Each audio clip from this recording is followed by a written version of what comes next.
Welcome to one and all. This is KK's content. Welcome to the video. இன்னைக்கு January 7th எபிசோட பார்த்துருவோங்க. முத்து and Meena என்னென்ன plans வச்சுருக்காங்கன்னு அதையும் check பண்ணிடுவோம். அதுக்கு முன்னாடி நம்ம இங்கேருந்து ஆரம்பிப்போம். ரோஹிணியும் மனோஜும் ஒரு தீவிரமான ஒரு டிஸ்கஷனில் இருக்காங்க. என்ன டிஸ்கஷன் அப்பான்னு இருக்குங்க. இப்படி கூட ஒரு லேடி இருப்பாங்களா அப்படின்ட்டு. வீட்டினுடைய நல்ல அபிப்பிராயத்தை கூட ஒரு கெட்ட விதமாக மனோஜ் கிட்ட ஃபோக்கஸ் பண்ணி காமிக்கிறாங்க. அதை தெளிவாக நம்ம அதை பார்க்கலாம். மனோஜ் வந்து சொல்றாரு, இந்த மாதிரி வந்து இந்தந்த விஷயங்கள்லாம் நம்ம கடைப்பிடிச்சிருந்தோம்னா நம்ம ஏமாந்துக்க தேவையில்லை அப்படின்ட்டு.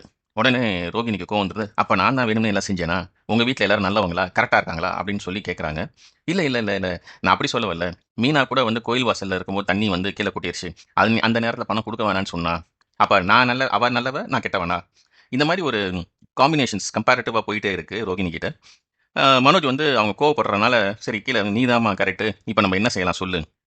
அப்போ ரோகிணிக்கு கோவம் வருது. அதானே எப்போ பார்த்தாலும் என்கிட்டயே வந்து என்ன எல்லாத்தையும் கேட்டுட்டு இருக்கீங்க, ஏன் உனக்கா டிஸ்கஸ் பண்ண தெரியாதா, உனக்கா கண்டுபிடிக்க தெரியாதா அப்படின்னு கேட்குறாங்க. அப்போ இப்போ என்ன பண்ணலாம், நம்ம வந்து அந்த கதிர்கிட்ட இருந்து இந்த ரூபா வாங்கணும், என்ன செய்யலாம் நீ சொல்லு. அப்போ ரோகிணி சொல்கிறாங்க, நம்ம ஒன்றும் பண்ண வேண்டியதில்லை. கதிர் ஏமாத்தினதை எப்படின்றத அப்படியே நூல் பிடிச்சி போய் கதிர்கிட்ட இருந்து அந்த ரூபா வாங்கி அதை கொண்டு போய் சந்தோஷி சார் கிட்ட கொடுத்து அதுக்கப்புறம் வந்து ப்ராடக்ட்ஸை பண்ணணும். இது எல்லாமே ரொம்ப ஷார்ட் ஸ்பேனில் நடக்கணும்.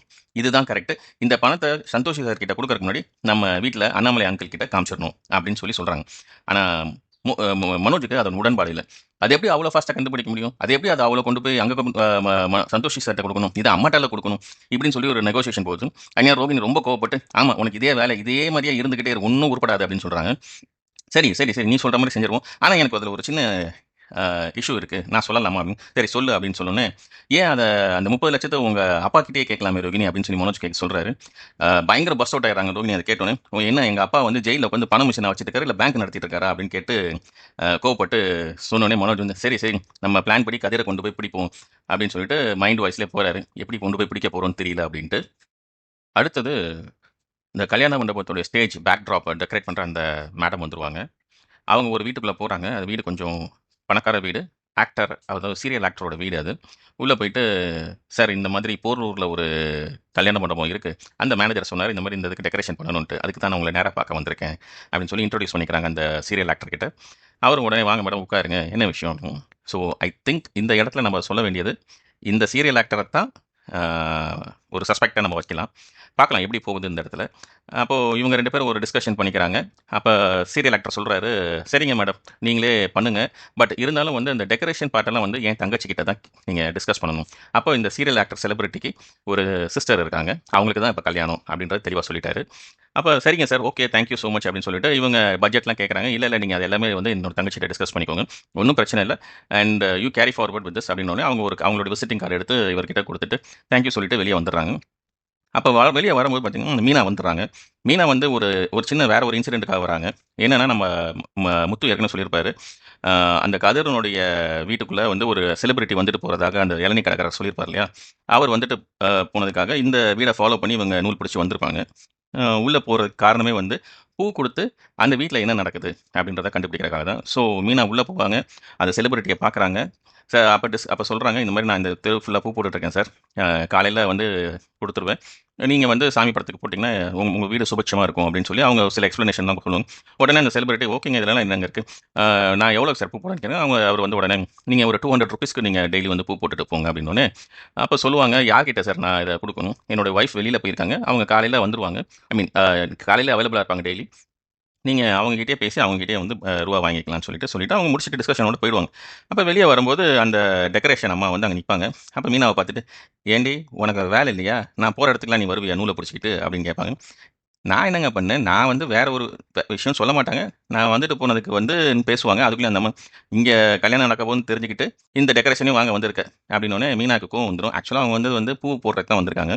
அப்போ உடனே அம்மா உள்ளே போயிட்டு அவர்கிட்ட எல்லாத்தையும் பேசிக்கிட்டு நானும் டெக்கரேஷன் பண்ணுறேன்னு சொல்லிட்டு வெளியில் வந்துருவாங்க. அப்போ அந்த டெக்கரேஷன் பண்ணுற அந்த அம்மா கிட்ட மீனா சொல்லுவாங்க, நீங்கள் இப்போ சொல்லி தான்க்கா எனக்கு தெரியும், நல்ல வேளை இந்த மாதிரி ஐடியா கொடுங்க, நான் வந்து வெறும் பூ போடுறதுக்கு தான் வந்தேன், நீங்கள் சொன்னதுக்கப்புறம் தெரியும் இந்த வீட்டில் ஒரு கல்யாணம் நடக்குதுன்ட்டு ஒரு காண்டு ஏற்றி விட்டு ஒரு பல்ப் ஆக்கி விட்டு அந்த இடத்த விட்டு மீனா கிளம்பிடுவாங்க. இந்த டெக்கரேஷன் பண்ணுற அக்காவுக்கு வந்து செம்ம காண்டில் உட்காந்துருப்பாங்க. So let's see that. முத்துவோட ஃப்ரெண்டு செல்வமும் டிஸ்கஷன் பண்ணுவாங்க. இந்த மாதிரி சவாரி வந்து முன்ன மாரி சுறுசுறுப்பா இல்ல. வெளியூர் சவாரினா நம்ம காசு நெறைய நிக்குது. உள்ளூருக்குள்ள சவாரிக்கு அந்த அளவுக்கு மவுஸ் இல்ல.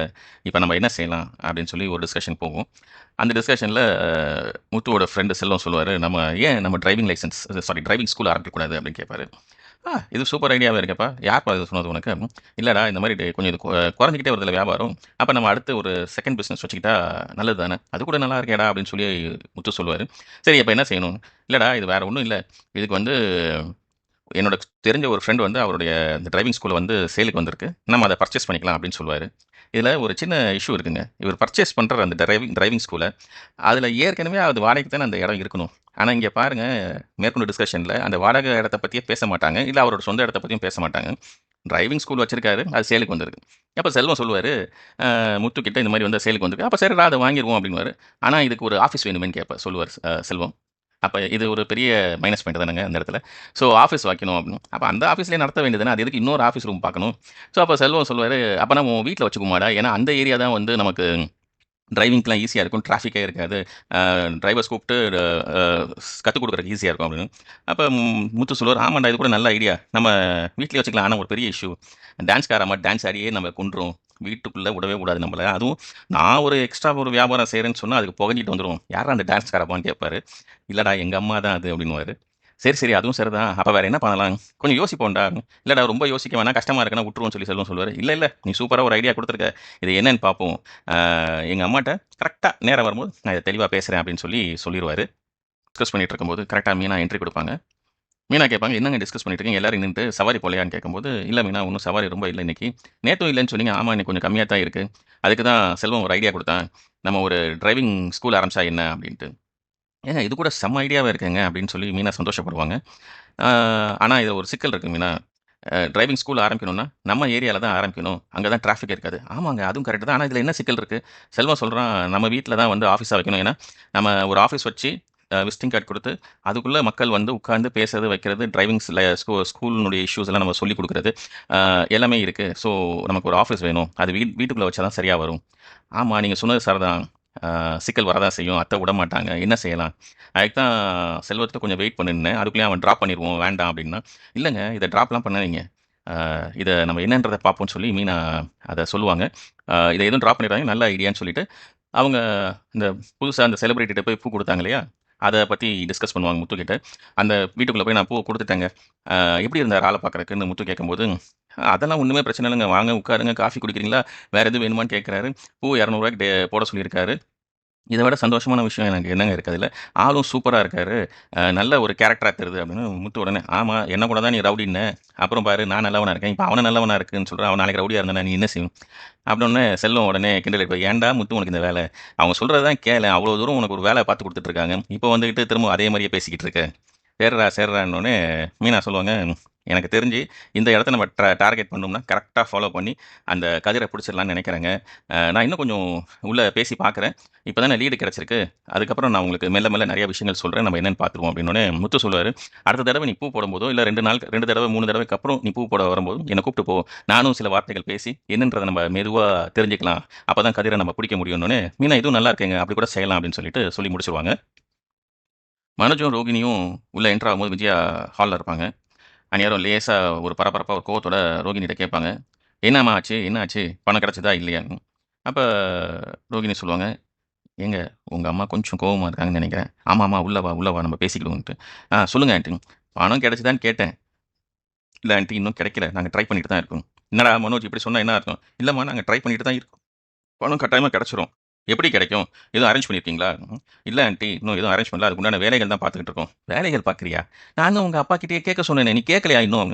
"இல்ல ஆன்ட்டி அவரு" அப்படின்னோனே இவர் மனோஜ் வந்து, "இல்லம்மா அவர் ஜெயில்ல இருக்கார்ல. அத எப்படி நம்ம கேட்க முடியும்?" "ஆமா அவர் ஜெயில்லே தான் இருப்பாரு. நம்மனால கேட்க முடியாது." "ஏன்? ரோகிணியோட சொந்தக்காரங்களா இருக்காங்கல்ல. அவங்க மூலமா கேட்க வேண்டியது தானே?" ரோகிணி சொல்லுவாங்க, "இல்ல ஆன்ட்டி நாங்க இருக்கிற பணக்கார லெவல்ல எங்க சொந்தக்காரங்க யாரும் அப்படி கிடையாது. காரணம் வந்து எங்க அப்பா சின்ன வயசுலேருந்தே சம்பாரிச்சனால நல்லா பணம் சேர்த்து வச்சுட்டாரு. ஆனா என்னோட சொந்தக்காரங்க வந்து அந்த மாரி கிடையாது.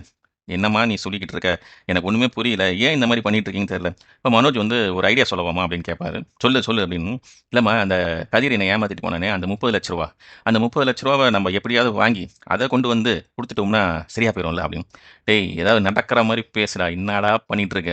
கதிர்ட்ட போய் நீ வாங்குவியாக்கும். உள்ள ரூவாவே விட்டுருக்க. நீ இனிமேல் வந்து அவன் என்னமோ உன் முன்னாடி வந்து நின்னு, "இந்தாங்க சார்" அப்படின்னு சொல்ற மாரிலாம் பேசிட்டு இருக்க அப்படின்னு. நான் கொஞ்சம் சர்க்காஸ்டிக்கா பேசுவாங்க.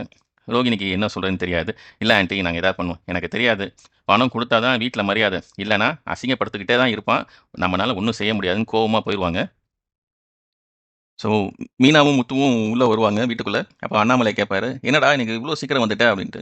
"இல்லப்பா, அ சவாரியும் கொஞ்சம் கம்மியா இருக்கு. மத்தபடி கொஞ்சம் ஆராய்ச்சி வேலைகள்லாம் பார்க்க வேண்டியது இருக்கு." "என்னடா ஆராய்ச்சி வேலை பார்த்துட்டு இருக்கேன்னு?" "இல்லப்பா நீ தானே சொன்ன, அந்த 30,00,000 கதிர்கிட்ட இருந்து வாங்கி நம்ம வீட்டுக்கு குடுக்கணும் அப்படின்ட்டு. அந்த வேலைய தான் பார்த்துட்டு இருக்கோம்." "அப்படி சொல்லு" அப்படின்ட்டு போவாரு. "சரி அது கிடைச்சிருச்சா?" அப்படின்னு கேட்பாரு. "இல்லப்பா அது இன்னும் கிடைக்கல. இப்ப தான் இனிஷியலா வேலை நடந்துகிட்டு இருக்கு. இன்னும் கொஞ்சம் காலம் ஆகும்பா" அப்படின்னோனே, "சரிப்பா இப்ப இதுக்கு கிடைச்சிரும்ல நம்பிக்கையா அப்படின்னு கேட்கும்போது, நம்பிக்கையா கிடைச்சிரும்ப்பா. ஆனா கிடைச்சா அந்த கதிர நம்ம கரெக்ட்டா ஃபாலோ பண்ணோம்னா, அவன லாக் பண்ணி அந்த ரூபாவ நான் வாங்கிருவேன்ப்பான்னோனே, மனோஜுக்கு வந்து ஹாப்பி ஆயிரும். டேய் அப்படிதான் மனோஜ் எப்படி சொல்றாருன்னா, "டேய் அந்த பணம் கிடைச்சிருச்சுன்னா எனக்கு தான்டா வேணும். நீ எடுத்துட்டு ஓடிறக்கூடாது நீ." "டேய் லூசு மாரி பேசாதடா. நான் உன்ன மாரி நெனச்சிட்டு இருக்கியா? பணம் கிடைச்சோனே எடுத்து ஓடுறதுக்கு. அந்த பணம் கிடைச்சோனே கொண்டு வந்து நான் அப்பாட்ட குடுத்துருவேன். அப்பா என்ன சொல்றாரோ அதான். அதுக்கு மேல வேற ஒண்ணும் கிடையாது." அப்படின்னோனே, "பாருப்பா எப்படி பேசுறான்ட்டு. இவனுக்காக நான் வேல பார்த்தா, என்ன எப்படி பேசிட்டு இருக்கான். நானும் மீனாவும் இதுக்கு எவ்வளோ பெரிய ஸ்கெட்ச் போட்டுருக்கோம் தெரியுமா? மீனா சிஐடி வேலைலாம் பார்த்துட்டு இருக்கான்னோனே, மனோஜுக்கும் அண்ணாமலைக்கும் என்ன சொல்றதுன்னு தெரியாது. அண்ணாமலை வந்து பிரேஸும் பண்ண முடியாது. இப்ப எதுவும் சொல்ல முடியாது. ஆனா அண்ணாமலைய பொறுத்தவரைக்கும், எப்படியாவது முத்து வந்து அந்த பணத்த வாங்கி குடுத்தா தான், மனோஜோட வாழ்க்கை நிம்மதியா இருக்குன்றனால பேசாம இருப்பாரு. அப்ப மனோஜ் சொல்லுவாரு, "அதெல்லாம் கிடையாதுடா. எனக்கு பணம் எப்போ வரும் அத சொல்லுன்ட்டு." "ஏன்டா லூசு பயலே! நானா அவன் பேங்க் நடத்திட்டு இருக்கேன். என்கிட்ட ஏதோ செக் போட்டு குடுத்த மாரியே பணம் எப்போ வரும்னு கேட்கிறேன். நீ தொலைச்ச பணத்த நான் தேடிட்டு இருக்கேன். புரிஞ்சுதா? இப்ப தானே சொன்னேன் மீனா சிஐடி வேல பார்க்குறேன்ட்டு. நீ கொஞ்சம் வாய மூடிட்டு இருக்கியா?" அப்படின்னோனே, விஜயா கேட்பாங்க, "சரி ரைட். எப்படியாவது பணம் வந்தா சரிதான்" அப்படின்னு சொல்லுவாங்க. அதோட சினாரியோ முடிஞ்சிருங்க இன்னைக்கு season. So let's meet up tomorrow. Thank you.